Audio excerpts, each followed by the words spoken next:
There's a lie most of us live with our entire lives. We call it protection. We call it strength. We tell ourselves it keeps us safe. But here's the truth no one wants to hear. Anger doesn't protect you. It pretends to. It wears the face of a warrior standing guard at your gate, but behind that mask, it's just fear. Wounded, desperate, and convinced that if it doesn't strike first, you'll be destroyed. I know this because I lived 23 years believing my anger saved me, until the day it cost me everything. If you stay with me until the end of this story, you'll understand something most people never see: why the very emotion you think is your armor is actually your prison. You'll learn how anger convinces you it's love, how it disguises cowardice as courage, and, most importantly, how to recognize the moment it stops protecting you and starts destroying you from the inside out. This isn't just a story, it's a mirror. And if you're brave enough to look into it, you might finally see what I couldn't see for half my life. My father never hit me. Let me make that clear. But he didn't need to. His silence was louder than any fist. His disappointment was sharper than any belt. I was 9 years old the first time I understood what it meant to be invisible in your own home. My mother had just brought home my report card, straight A's except for 1 B in mathematics. I remember the weight of that paper in my small hands as I walked into the living room where my father sat reading the newspaper. "Dad, look," I said, my voice trembling with hope. He glanced at it, just once. His eyes moved across the grades like a scanner, mechanical, emotionless. Then he folded his newspaper, stood up, and walked past me without a word. Not "good job," not "I'm proud," nothing. Just the sound of his footsteps fading down the hallway. My mother touched my shoulder. "He's tired, sweetie. He works hard for us." But 9-year-olds don't understand nuance. They only understand absence. And in that moment, something small and sharp lodged itself in my chest. It wasn't sadness. Sadness is soft. This was hard. This burned. It was the first seed of anger. I didn't know it then, but anger is a beautiful liar. It doesn't announce itself. It doesn't knock on your door and say, "Hello, I'm here to ruin your life." No, it arrives quietly, disguised as self-respect. It whispers, "You didn't deserve that. Don't let anyone treat you like you're invisible ever again." And because I was 9, and because I was hurt, I believed it. By the time I was 15, that seed had grown roots. My father and I barely spoke. Every conversation was a battlefield. Every dinner table a war zone. I stopped trying to impress him. I stopped caring what he thought. Or at least, that's what I told myself. The truth? I cared so much it was killing me. But anger taught me how to hide that care behind walls of sarcasm, defiance, and cold indifference. When he asked about my day, I'd shrug. When he tried to give advice, I'd roll my eyes. When he reached out, and yes, sometimes he did, I'd pull back, because anger told me that if I let him in, he'd hurt me again, and I'd already been hurt enough. Do you see how clever it is? Anger doesn't feel like fear. It feels like power. It feels like control. I carried that pattern into every relationship I had, friendships, romantic relationships, and even strangers at the grocery store. If someone criticized me, I didn't reflect. I retaliated. If someone disappointed me, I didn't communicate. I cut them off. Anger became my first language, my default setting, my guardian angel. Except angels don't burn bridges. They don't leave wreckage in their wake. I was 23 years old when I met Sarah. She worked at a small bookstore near the university where I was finishing my degree in psychology. Ironic, isn't it? Studying the human mind while being completely blind to my own. She was the kind of person who smiled with her whole face, who asked questions and actually listened to the answers, who saw people really saw them, not as obstacles or threats, but as stories waiting to be understood. And for reasons I still don't fully comprehend, she saw something in me worth knowing. Our first real conversation happened on a Tuesday rainy day. I'd come in looking for a book on cognitive behavioral therapy, and she'd recommended 3 others I'd never heard of. We talked for an hour, then 2. By the time I left, the rain had stopped, and something in my chest had loosened. It felt dangerous, because here's what anger does. It teaches you that connection is vulnerability, and vulnerability is weakness. So when Sarah started getting close, when she started asking about my family, my past, my scars, anger stepped in. It whispered, "She's prying. She wants too much. Protect yourself." We'd been dating for 4 months when she made the mistake of saying, "You remind me of my brother sometimes." It was meant as a compliment. Her brother was someone she admired. But I heard criticism. I heard comparison. I heard, "You're not enough." I snapped. "I'm not your brother, Sarah. I'm not some project you get to fix." The light in her eyes dimmed. She wasn't trying to. "I know exactly what you were trying to do," I said, my voice cold, surgical. "Everyone always wants something. Everyone always has an agenda." She stared at me for a long moment, then quietly picked up her coat. "I'll give you some space," she said. And she left. For 3 days, I convinced myself I was right. Anger paraded around my mind like a victorious general. "See, you stood your ground. You didn't let her manipulate you. You're strong." But on the 4th day, at 2 in the morning, I woke up with my heart pounding, not from a nightmare, from realization. I replayed the conversation in my head, this time without anger's narration, this time without the defensive filter. She hadn't been criticizing me. She was trying to connect, to share something personal, to build intimacy. And I burned it down. I called her the next morning. She answered on the 5th ring. "I'm sorry, I overreacted," I said. There was a pause. Then, softly, "You do that a lot, you know." "I know." "Why?" That question, that simple, devastating question, I had no answer, at least not one I wanted to say out loud. Because anger doesn't explain itself. It just reacts. It doesn't ask, "Is this person safe?" It assumes no one is. It doesn't ask, "Am I overreacting?" It assumes the world is always out to get you. Sarah gave me another chance, and another, and another. She was patient in ways I didn't deserve. But patience isn't infinite. And anger is relentless. 6 months later, we were at her parents' house for dinner. Her father was telling a story about his own father, a man who'd been emotionally distant, much like mine. He laughed as he told it, but I could hear the old wound beneath the humor. "I used to be so angry at him," his father said. "Took me years to realize he didn't know how to show love. His father never showed him, so how could he show me?" Something in me cracked, not broke, cracked, like the first splinter in a dam. I excused myself and went to the bathroom, stared at my reflection in the mirror, and for the first time in years, I asked myself the question I'd been avoiding. What if my anger isn't protecting me? What if it's just repeating the cycle? It was a Thursday when everything collapsed.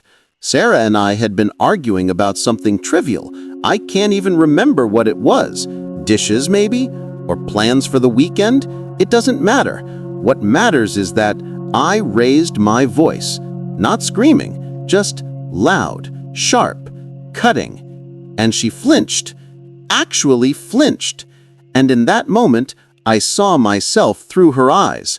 I saw my father, the man I'd spent my entire life resenting, the man I swore I'd never become.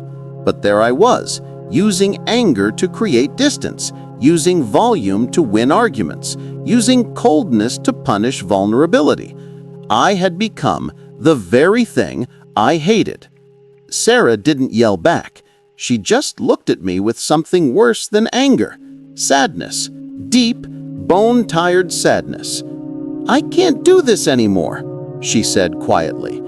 "Do what? Walk on eggshells? Wonder which version of you I'm going to get?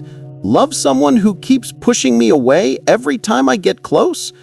"I'm not pushing you away," I said, even though we both knew it was a lie. "Yes, you are, and I think part of you knows it. But you're so afraid of being hurt that you'd rather hurt me first. And I can't keep being collateral damage for a war that happened before you even met me." She left that night, packed a bag, and went to stay with a friend. And for the first time in my adult life, I sat alone in that apartment and let myself feel it. Not the anger, the thing underneath the anger. Childlike Terror. terror that I wasn't enough, that I'd never be enough, that everyone I loved would eventually leave because there was something fundamentally wrong with me.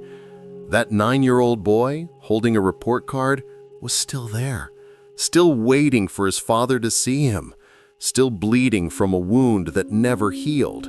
And anger had been standing guard over that wound for 14 years, convinced that if it didn't let anyone close, no one could make it worse. But wounds don't heal in isolation. They fester. I did something I'd never done before. I called a therapist, not because I wanted to, because I was desperate. Because losing Sarah felt like losing the last piece of myself that still believed in connection. His name was Dr. Chen.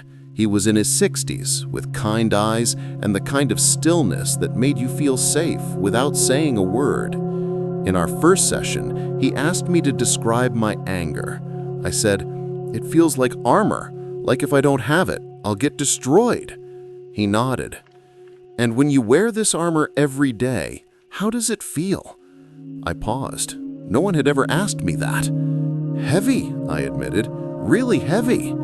"That's because armor isn't meant to be worn all the time," he said gently. "It's meant for battle, but if you never take it off, it doesn't protect you. It suffocates you." Over the next few months, Dr. Chen helped me understand something crucial. Anger is a secondary emotion. It's not the first thing you feel. It's what you feel when something else, fear, shame, grief, helplessness, is too overwhelming to face. "When your father ignored you," he said, "what did you feel first, before the anger?"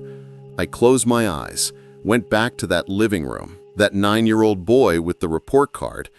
I felt invisible, like I didn't matter. And how does a 9-year-old cope with feeling like they don't matter? They can't. Exactly. So anger steps in. It says, "I'll make you feel powerful when you feel powerless. I'll make you feel in control when everything is chaos." Anger becomes a survival tool. But here's the problem. What saves you at 9 can destroy you at 23. I started journaling, started recognizing the pattern. Every time I felt anger rising, I'd pause and ask, what am I afraid of right now? What's the emotion I don't want to feel? Usually it was rejection, or inadequacy, or the fear that I was unlovable. Anger had been my translator for those feelings. It turned, "I'm scared you'll leave me," into, "I don't need you anyway." It turned, "I feel small," into, "How dare you make me feel this way?" It was exhausting, and it was killing every relationship I had. I called Sarah after 2 months of therapy, asked if she'd meet me for coffee. She hesitated. "I'm not ready to get back together," she said. "I'm not asking you to. I need to say something, and you deserve to hear it." We met at that same bookstore where we'd first talked, full circle. She looked tired but beautiful. I looked nervous. I've been angry my whole life, and I convinced myself it was strength. I thought it protected me, but the truth is, it protected a wound, a 9-year-old boy who felt invisible. And every time someone got close, that boy panicked, and anger stepped in to push them away. I could see her eyes welling up, I pushed you away, Sarah, not because you did anything wrong, but because you made me feel something I wasn't ready to feel. You made me feel seen, and that terrified me, because the last time I let myself feel seen, I got hurt. So anger convinced me it was safer to be alone. A tear slipped down her cheek. I'm not asking you to come back. I'm just asking you to know that it was never about you. You deserved better. You deserved someone who could receive your love without flinching. And I'm working on becoming that person. Not for you, for me. And maybe, one day, for whoever is brave enough to try again. She reached across the table and took my hand. Didn't say anything, just held it. And in that silence, I understood something profound. Vulnerability isn't weakness. It's the only real strength there is. Anger pretends to make you strong, but real strength is letting someone see your scars and trusting they won't use them as weapons. Real strength is feeling afraid and staying anyway. Real strength is saying, I don't know how to do this, but I'm willing to learn. Sarah and I didn't get back together, but we stayed friends. And months later, she told me something I'll never forget. You're different now, softer, but not weaker. It's like you used to take up so much space with your anger, and now you just take up the space you need. It's beautiful. I think about my father sometimes. I called him last year. We talked for 2 hours. I told him how I'd felt as a kid, how his silence had shaped me, how I'd spent years being angry at him. He cried. He said, I didn't know. My father I didn't know how to show you. I thought if I worked hard, if I provided, that would be enough. I didn't know you needed more than that. And just like that, I saw him, not as the villain in my story, but as a man carrying his own wounds, his own anger, his own fear of being inadequate. Hurt people, and healed people break the cycle. So here's what I want you to understand. Anger will always offer to protect you. It will stand at your door and promise to keep you safe. But ask yourself, safe from what? From being hurt or from being human? Because the cost of that protection is everything that makes life worth living. Connection, intimacy, growth, love. I'm not saying anger is bad. It's information. It tells you when boundaries are crossed, when something matters, but it's a terrible bodyguard. It attacks before asking questions. It destroys before understanding. The real question is, what are you guarding? A wound or a life? If this story opens something inside you, don't subscribe for more videos. Subscribe because you're ready to look at the things you've been avoiding, because you want truth, not comfort, because you're brave enough to take off the armor and see what's underneath. Now tell me in the comments below, one time anger helped you or one time it didn't. Let's stop pretending we have it all figured out. Let's start being honest. I'll see you in the next story, and maybe, just maybe, we'll both be a little more free.